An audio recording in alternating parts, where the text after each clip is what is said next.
Hello? Hello? The Classic Guitar Rock Podcast starts right now. Exclusively on ESPN Plus, UFC 313, Saturday. Reigning light heavyweight champion Alex Pereira defends his title against number one contender Magomed Ankalaev, and an explosive lightweight bout between Justin Gaethje and Rafael Pazzi. UFC 313, Saturday at 10 p.m. Eastern. Buy it on ESPNplus.com/PPV. Atomic batteries to power. Turbines to speed. Ready to move out. Before we start, I'd like to say something. There's no reason why you shouldn't have complete confidence in your chances to come out of this thing alive in one piece. From coast to coast, from border to border, from one end to the other, and all points in between. The Classic Guitar Rock Podcast is on. Yes! That's awesome! We crank up and break down the great guitar-driven rock of the 70s and 80s, and you are invited to come along. We got a full tank of gas, half a pack of cigarettes. It's dark, and we're wearing sunglasses. Hit it. And now your hosts, Jeremy and Jeff. 1/2 teaspoon for fast, effective relief. It's time for the Classic Guitar Rock Podcast. Well, hello and welcome to the maiden voyage of the Classic Guitar Rock Podcast. I'm Jeremy, here with my partner Jeff, and we are excited to have you along as we kick this off today. And we're just a couple of guys that like classic rock, like you. I'm assuming that's why you're here. And so I think you'll enjoy what we have to offer, and I think you'll find us a little different than some of the other classic rock podcasts that you've maybe heard. There's some great ones out there. I think we will have a lot of fun here, and we're looking forward to it. You can email us, and we encourage you to email us. Our email address is classicguitarrock@mail.com. classicguitarrock@mail.com. If it's hate mail, direct that directly to Jeff. Okay. All right. You good with that, Jeff? I'm good with that. I've got my skills to filter those out. All right. So we're going to jump right in. This is our first episode, and I thought it would be appropriate for us to get to know each other a little bit. So, Jeff, I'm going to throw it over to you. Jeff is manning our Rocky Mountain Command Center, and we'll throw it over to you, Jeff, and just kind of introduce you to us. Give us a little of your background and that sort of thing. Sure. Yeah. Well, thank you, Jeremy. I was so excited when I saw your post, on YouTube saying you wanted a part-time co-host, which was just like, oh, perfect, Perfect. Especially in these times where I'm home more often, or I'll home a little bit more. So like, what a better time. Perfect. And yeah, I'm in Boulder, Colorado, originally from Connecticut. Went to college in Boston. Mm-hmm. Needed to get out of the city, moved west. It was either California or Colorado. Go west, Colorado. Man. Yes. I went west.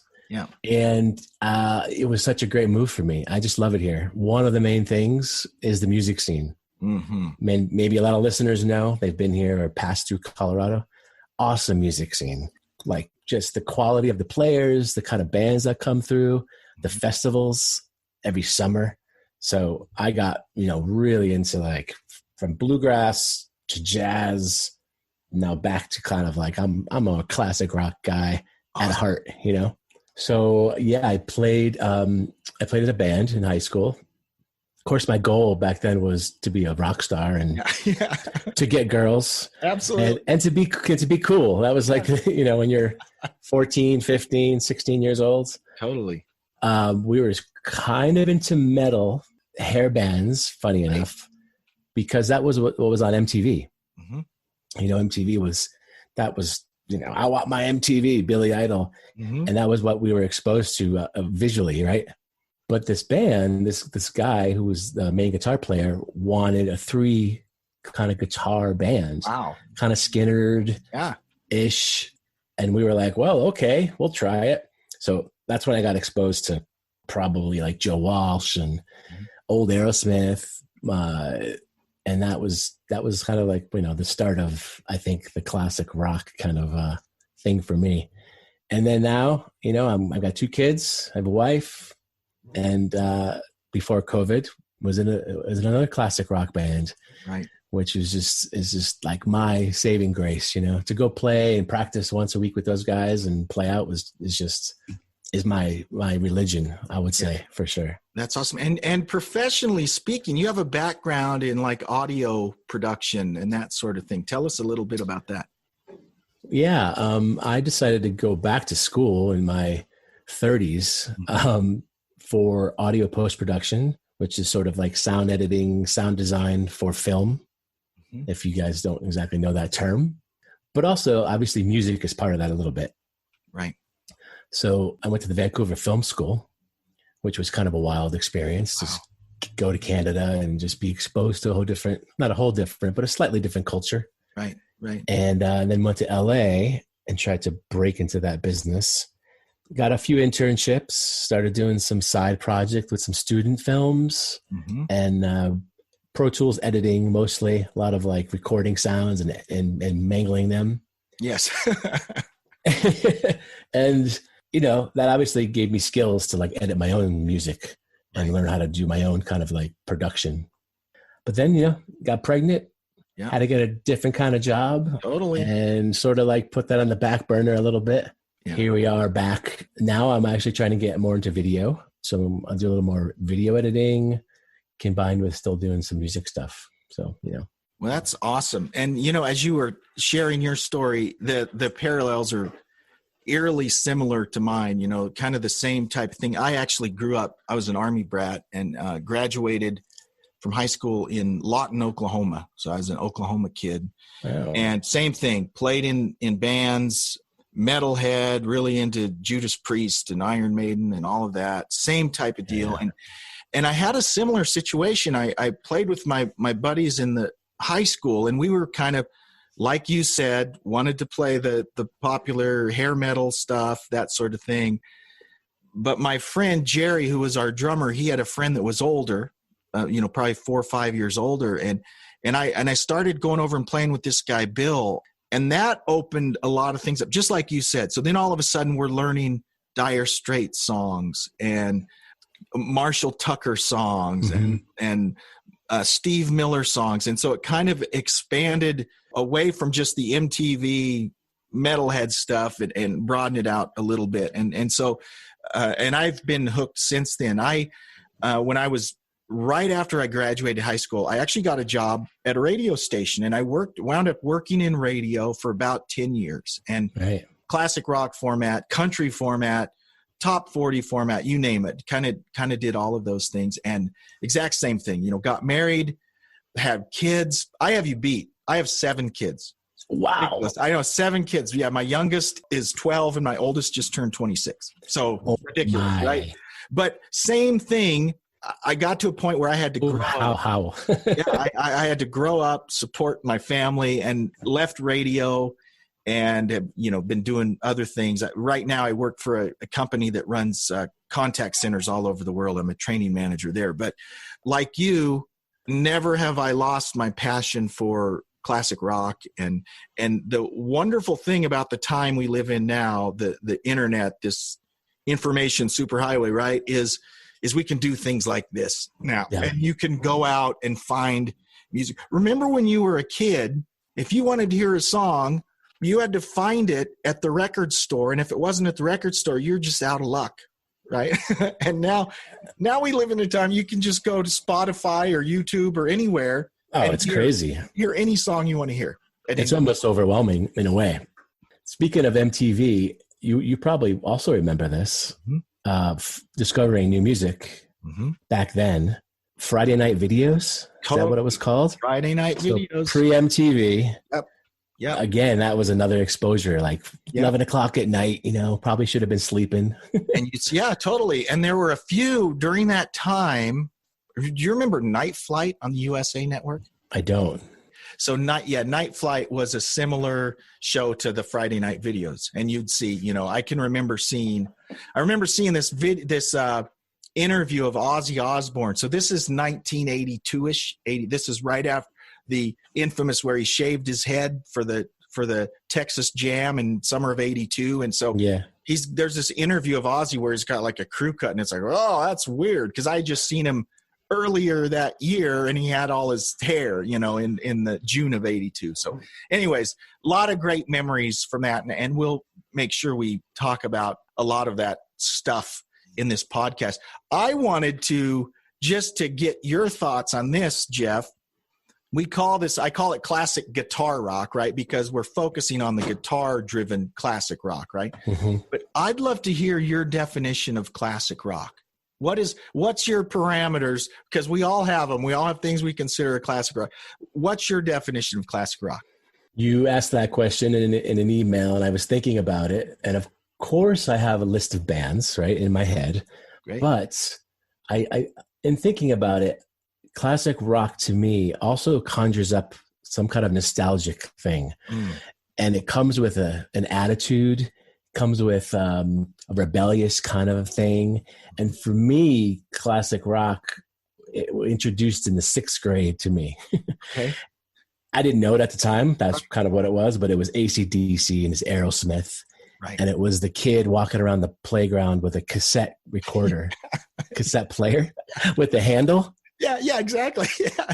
And at that time, like I said before, we wanted to be cool. We wanted to kind of like, you're 6th grade. You don't know, you're kind of growing up and you're insecure.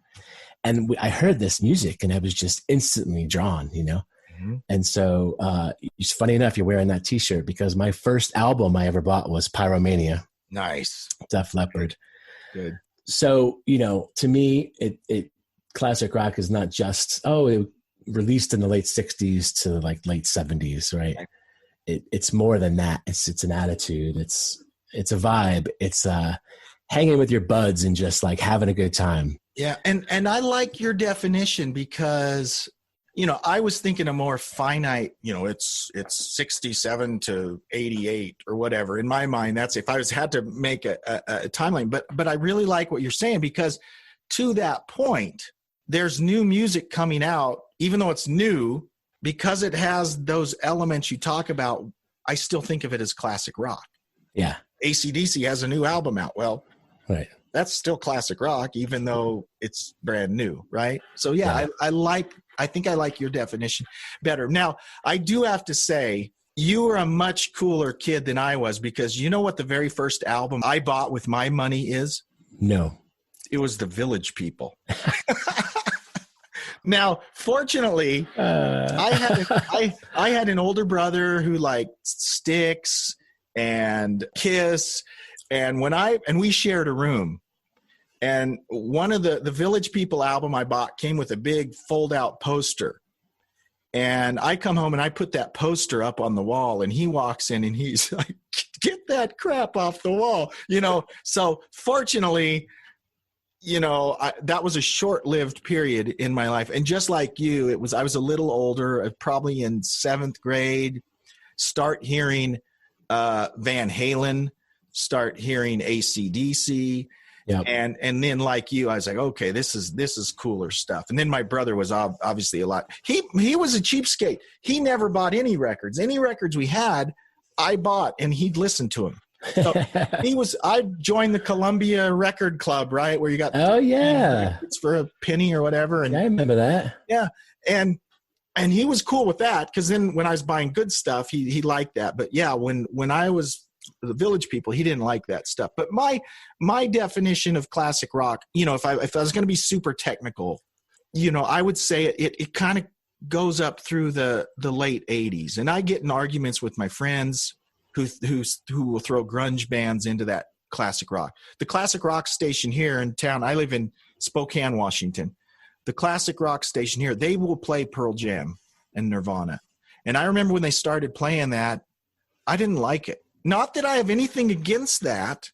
Yep. I mean, I wasn't a huge grunge fan. I was working in radio still when grunge kind of came out. But to me, it just wasn't classic rock. Yeah. I mean, I do want to say, there's a part B, C, D to this question for me. Mm-hmm. So, a little bit deeper guitars. Yeah. Kind of like Marshall Stack. Yep. 100-watt Marshall, just Gibson, Les Paul kind of Fenders too, of course, but And that kind of sound, right? Yep. That kind of crunchy, distorted, but not heavy metal, right? Not like totally compressed. And that's a super good point, because the stuff that started coming out in the 90s and stuff, where, the guitar tones were just super, super distorted and over the top. And we lost melody and harmony in a lot of that music. So, I mean, I love Def Leppard's a good example. Styx is a good example. Thin Lizzy, they had the great guitars, but they still had good vocals. There were harmonies. There were, so there's still some melodic rock is what a lot of people will call it. So I mean, I think, and that's where it lost me with some of this thrash and really super heavy Cookie Monster vocal type stuff, where that kind of lost me. And I'm not, that's awesome. I'm not dissing all of that, because I know there's some good stuff there. Sure. I was, and this is blasphemous. This might turn people off right away. I was never a huge Metallica fan. I just never was. I mean, I appreciate them. They're a huge band, their talent, but musically speaking, they never just, I don't know, never grabbed me. Where I could do Iron Maiden all day. Thought Iron Maiden was awesome. The vocals, I loved all that stuff. It was great. Steve Harris on the bass, putting up his foot on the monitor. The stripy pants. Yeah, I mean, that was, yeah. I mean, come on, Bruce Dickinson's what is the word? He does the fencing thing, right? Yeah, he's a fencer and he's a commercial pilot. Yeah. Yeah, it's awesome. So, and I'm sure we'll talk about Iron Maiden. They're one of my favorites. Absolutely. So, Jeff had a great idea for this maiden voyage, and so I'm going to put you on the. You notice I make you answer all the questions first, Jeff. Then I can. It's actually nice. I want to say happy Thanksgiving to everyone. We're recording this on Friday, the day after Thanksgiving. So happy Thanksgiving. Yes, indeed. Happy Thanksgiving. And Jeff had a great idea. He said, let's talk about bands we're thankful for. Now, how is that? Is that different than our favorite bands? For me, I think so, because I'm thinking of the bands that got me into rock. Okay, good. So, I like that. And I mentioned AC/DC and Aerosmith. Okay. Dirty Deeds and Toys in the Attic. Dirty just Deeds unbelievable. was my first AC/DC album. Yep. So I have to thank them. Rush as well. Now, some people would say they're prog rock, but really the Rush, I guess I was first like Tom Sawyer, and such a great album. It's kind of, Black Sabbath. My brother had an 8-track and he was always cranking Black Sabbath. An 8-track in the car also, which is kind of wild. Yeah. You'd be right in the middle of a song, just jamming, then it fades out. Yeah. Click, fades up again on the other side. Yeah, that was great. Yes. But now playing guitar, right, or more in this world of what I'm doing, I just, ZZ Top, Zeppelin, Joe Walsh is just kind of like a hero of mine. Love him. Allman Brothers, Grateful Dead, Jerry, I wouldn't go far as saying all classic rock, but the Grateful Dead and Jerry Garcia, he introduced me to a lot of different styles of music. Mm-hmm. So, the Stones, of course, Tom Petty, Clapton, Cream, the Blues Breakers, the Beano album, unbelievable. That's great. I'm thankful for all that. Yourself? Mine is very similar to yours, and these will be things we can debate and discuss moving on. And I don't say this in a disparaging way, but you mentioned a few bands that I wouldn't say I'm thankful for. Not that I don't like them, but they were just not part of my. For instance, the Grateful Dead. Okay, now I appreciate Jerry Garcia and I have the same birthday, so Hey. So I have listened from a pedestrian level. I've never gotten deep in the Grateful Dead. Aerosmith is another band. Again, they've got some phenomenal songs. I own probably 4 of their albums, but I wouldn't say they're one of the big ones. But many of the ones you mentioned absolutely are. Rush, maybe my number one. Yeah, Rush was huge. That really Yeah. And we could do a whole episode on Rush, so we'll save some of this. But Rush, big one. Van Halen was a big one for me. AC/DC was ZZ Top. Okay. I loved ZZ Top. Yeah. I mean, the original, the first album and the older albums. The first album and the third album, Tres Hombres, is one of it may be in my top 3 great albums of all time. I mean, I love it. And I love the first album. Rio Grande Mud is a great album. Number 1 and number 3, probably my favorite ZZ Top albums. And Eliminator was a great album. That was a from our high school days. Sure. That was a big sonic leap, and that was a big album, you know. So yeah, they were one of my big ones. You know, one that has been a huge running through my entire time that I have been into is Cheap Trick. I've seen Cheap Trick more than any other band. Wow. I've probably seen them 10 or 12 times, and they're still at it. Okay. They're still making good music today. They're one of those bands that I'm thankful for. You know, I think they were really influential for me, and I really liked them, and influential for a lot of other bands too. So I think Cheap Trick is a band. Interesting. Now you mentioned something also. It wasn't a band, but something else that you said you're thankful for. So I want you to share that too. Oh yes. Jim Marshall. Yeah. Jim Marshall was not a guitar player. He was a drummer. Right. It's indeed. And you know, if the history, you know, Leo Fender created some amplifiers, as we know, the Bassman, you know, so Jim Marshall was asked by, you know, Pete Townsend, Clapton, Jimi Hendrix, probably, we need a more powerful amp that could soar over the crowd. Right. So we can hear the music, so the crowd can hear the music, not just the audience. Mm-hmm. So he created this Marshall JTM 45 with his son, and kind of the rest is history, right? Just change history. Totally. Yeah. Think of the music we wouldn't have without Jim Marshall. Yeah. Absolutely. The 100-watt stack. And I learned Pete Townsend actually wanted an 8x12 cab. And so they made him one. Yep. And I think his roadie probably quit. And so they gave him 2 4x12s. They cut it in half. Yeah. Yeah. Fit it anywhere. Yeah. And that's awesome. Probably weighed like, you know, 300 pounds or something. I remember, this is so funny. Probably my junior year in high school, a friend of mine took me to this house, you know, in hindsight, probably not a place I should have been, but it was a house where some older friends of his who had a band lived.